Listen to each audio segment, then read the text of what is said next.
Hello student, आज हम class 12th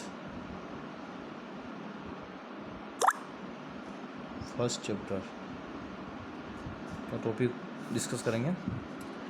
इससे पहले क्या डिस्कस करा था? Intensity of electric field bye dipole. Axial और ब्रूटन दोनों का केस कर लिया था। ठीक है, अगला जो टॉपिक आएगा torque on dipole placed in uniform electric field. तो कुछ टर्मिनोलॉजी यूज़ हुई है। एक तो टॉर्क यूज़ हुआ है। तो टॉर्क को मैंने पहले क्लास में पढ़ाया था। क्या होता है टॉर्क? जो किसी भी बॉडी को रोटेशन प्रोवाइड करे, that is known as torque. उनको 11th में डिस्कस करा था टॉर्क क्या होता है। ठीक है, देन डाइपोल तो क्लियर है ही सही। यूनिफॉर्म इलेक्ट्रिक फील्ड ये आया, एक नया चीज़ आया है यहाँ पर, यूनिफॉर्म इलेक्ट्रिक फील्ड। तो ये क्या चीज़ होती है? देखो, इसमें क्या होता है, जैसे मैंने इलेक्ट्रिक लाइंस पढ़ा था तुमको। अगर इलेक्ट्रिक लाइंस स्ट्रेट है और वेरी जो डिस्टेंस दोनों के बीच में सिमिलर डिस्टेंस मेंटेन करके चल रही है, जैसे first electric line, then second electric line, then third electric line, then fourth, सबके बीच में डिस्टेंस क्या है? सेम है। तो ये कौन सा रहेगा? यूनिफॉर्म, मतलब सब जगह एक जैसी इलेक्ट्रिक फील्ड है। क्योंकि अगर जहाँ भी इलेक्ट्रिक लाइंस की डेंसिटी जो है वो अगर ज़्यादा है तो इलेक्ट्रिक फील्ड भी क्या होगा? ज़्यादा होगा। जहाँ भी डेंसिटी कम है वहाँ पे इलेक्ट्रिक फील्ड क्या होगा? कम होगा। ठीक है, अब इस केस में जैसे मैं बोल दूँ, ये दो केस मैंने तुमको एक्सप्लेन कर रहा है, इनके बीच की गैप ज़्यादा है, तो ये जो इलेक्ट्रिक लाइन्स इनके बीच की गैप कम है, तो कौन सा स्ट्रॉन्ग हुआ? ये वाला स्ट्रॉन्गर हुआ। और अगर मैं बोल दूँ कि इलेक्ट्रिक लाइन्स ऐसे पास कर रही हूँ, मतलब यहाँ इस पोर्शन में डेंसिटी ज़्यादा, यहाँ इलेक्ट्रिक फील्ड क्या है? ज़्यादा है। यहाँ भी डेंसिटी का मतलब दूर दूर है, तो यहाँ पे इलेक्ट्रिक फील्ड क्या होगा? कम होगा।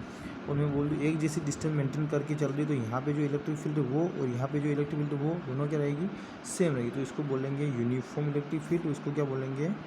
Non uniform electric field. Okay, तो यहाँ पर हम डिस्कस करेंगे कि किसी डाइपोल को, टॉपिक ये है अपना कि dipole, torque on dipole placed in uniform electric field.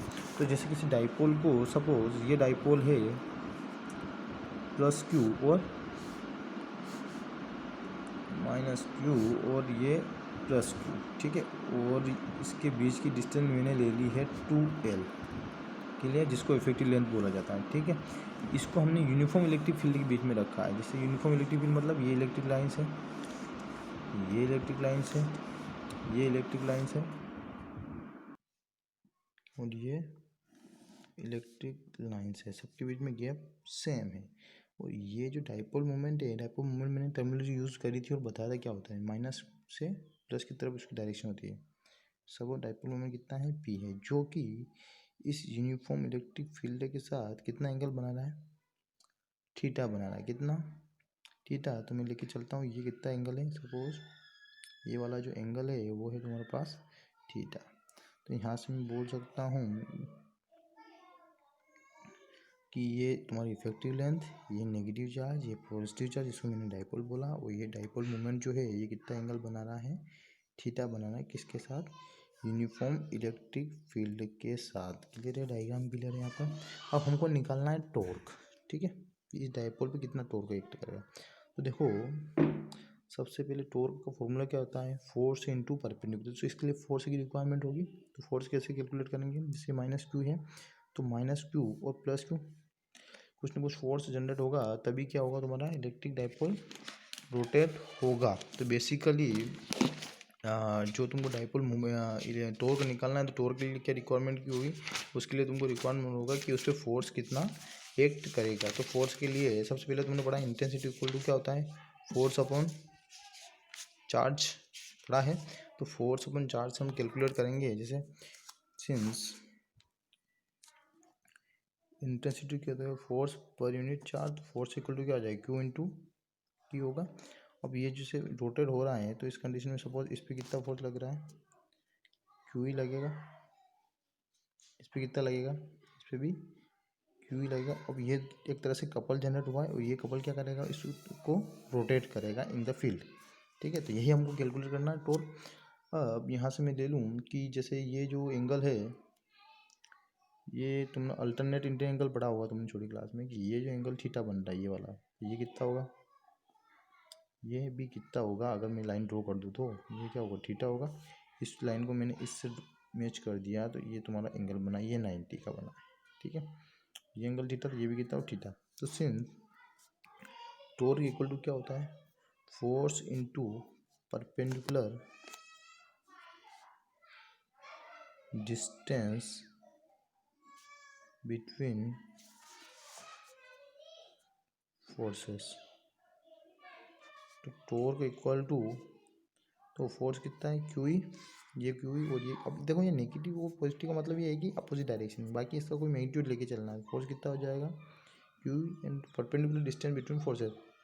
अब यहाँ पर देखो जो परपेंडिकुलर डिस्टेंस बिटवीन फोर्सेस, ये फोर्स और ये फोर्स दोनों के बीच की परपेंडिकुलर डिस्टेंस कौन सी दिख रही है, ये वाली दिख रही है। तो इसको मैंने सपोज पॉइंट ले लिया ए, जिसमें प्लस माइनस क्यू रखा है, उसको ले लिया मैंने पॉइंट बी, इसको ले लिया मैंने पॉइंट ओ। तो परपेंडिकुलर डिस्टेंस कितनी हो जाएगी तुम्हारे पास, ए होगी। ये फोर्स और ये फोर्स के बीच की डिस्टेंस परपेंडिकुलर तो यही हो रही है, ठीक है। तो ए होगी, तो ए को निकालना है, E equal to Q E into A O. अब जो ए ओ की वैल्यू है वो कैसे निकालोगे, ए को वैल्यू कैलकुलेट करने के लिए सबसे पहले ए ओ, सिंस तुमने पढ़ा है कोस थीटा इक्वल टू क्या होता है, कोस थीटा इक्वल टू क्या होता है भैया, कोस थीटा इक्वल टू होता है तुम्हारे पास perpendicular base upon perpendicular, sorry hypotenuse. तो बेस, अब यहाँ पे ये थीटा है मतलब ये 90 होगा, ये तो ये वाली लेंथ तो निकालना नहीं, तो यहाँ पे कोस थीटा का फंडा काम नहीं करेगा, क्या लगेगा, साइन थीटा लेके चलो। साइन थीटा इक्वल टू क्या होता है, perpendicular upon hypotenuse sine theta. देखो यहाँ पे ये क्या हो जाएगा तुम्हारे पास, थीटा इसके साथ 90 ये है, तो ये हो जाएगा तुम्हारा बेस, ठीक है। और ये क्या हो जाएगा, परपेंडिकुलर हो जाएगा, ये 90 यहाँ बनना, तो ये हाइपोटेन्यूस हो जाएगा। तो तुम्हारे पास ए ओ की वैल्यू कितनी आ जाएगी, ए ओ की वैल्यू आ जाएगी तुम्हारे पास 12